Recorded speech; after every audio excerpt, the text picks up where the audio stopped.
These 5 foods are on my grocery blacklist for a reason. They cost too much, carry too little, and make my kitchen worse the minute they come home. So here are 5 more foods I'm done paying for. And honestly, one of these is way worse than people admit.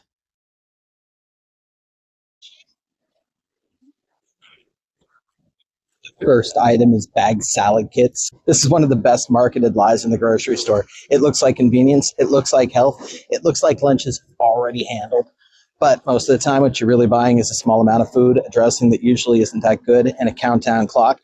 And I got tired of pretending that it was good. Really, if you just keep actual salad components around, you get more food, more flexibility, and you're not throwing away half of it 2 days later. So this is not me acting above salad kits. This is me saying they feel convenient right up until you can actually live with them.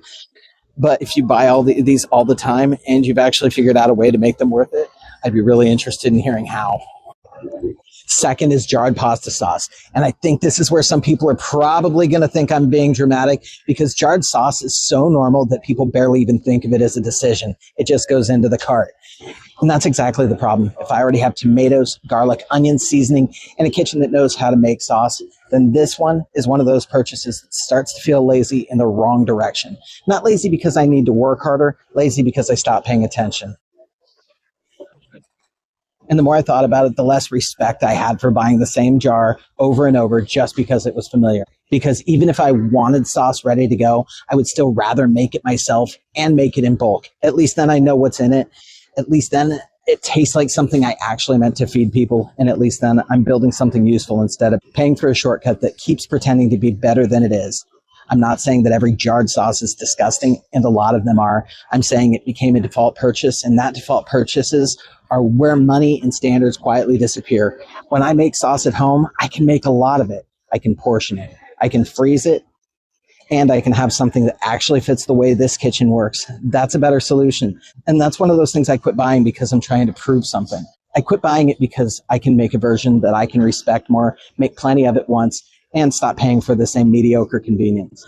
And the third one is bottled smoothies. This might be the most convincing one on the list because it's sold like health with a cap on it. They look clean, they look disciplined, they look like somebody made a responsible choice, but a lot of time they're expensive, sweet, and weirdly bad at what they're trying to do. So you're not really paying for function, you're paying for the image of health.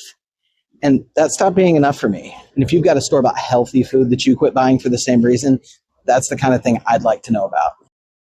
And this is the rule I keep coming back to now. I'm not trying to make everything from scratch. I'm trying to stop buying foods that only look useful on the shelf, but don't really do enough once they get home. If that's the kind of thing you care about too, that's basically what this channel is. Not perfection, just building a kitchen that works better on purpose. Fourth is frozen breakfast sandwiches. And these are so easy to justify that it almost feels unfair. You're tired, you're busy, you need something fast. I get it. But most of these are small, expensive, and somehow still unsatisfying. And the more I bought them, the more I realized I wasn't solving breakfast. I was delaying it. Because when breakfast is made on purpose, even in batches, it actually feeds people. It actually holds the morning together. This is the shortcut that doesn't really get you there. And if you've ever eaten one of these and still been annoyed 15 minutes later, you know exactly what I mean. And this is the part people don't usually see. The bread machine did the hard work, and now I get to turn that into breakfast.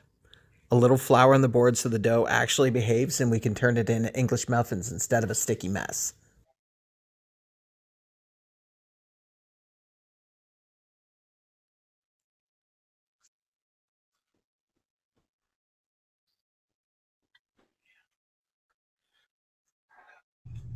It's wet. Wow. That was cool. Although, I'm not sure that's how it's supposed to be.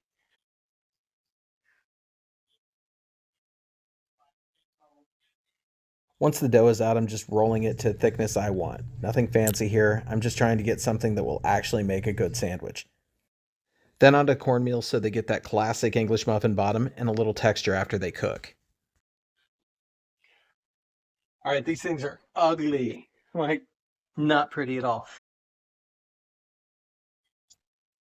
We'll see how they turn out flavor-wise before we make any judgments.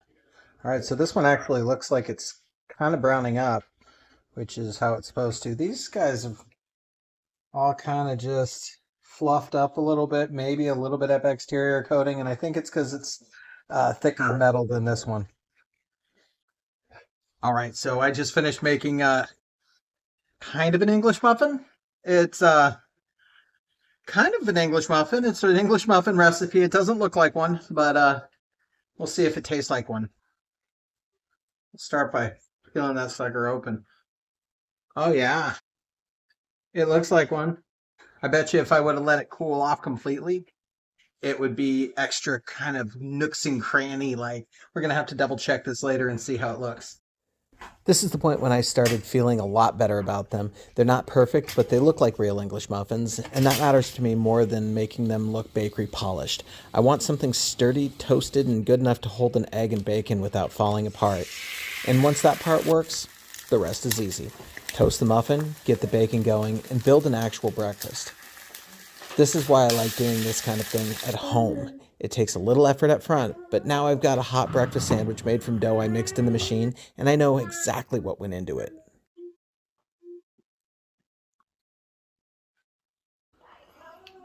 So I did put a little cheese on there just because I feel like I earned it. This has been a good week. I behaved myself with my diet, so here we go.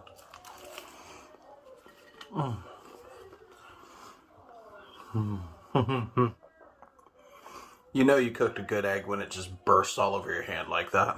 That was awesome. And the last one is deli meat. This is the one where I stopped being diplomatic. I do not like modern deli meat. I think that most of the packaged supermarket version is a bad food, pretending to be useful food. It's salty, processed, full of things I don't really want to be eating regularly. And somehow people still talk about it like it's a smart lunch solution. I don't see it that way. I think it's a waste of money. Because if I want deli meat, I can make a better version myself. I can cook chicken breast, slice it thin, season it the way I want, and end up with something that actually feels like food instead of a packaged shortcut. And I want to be fair here.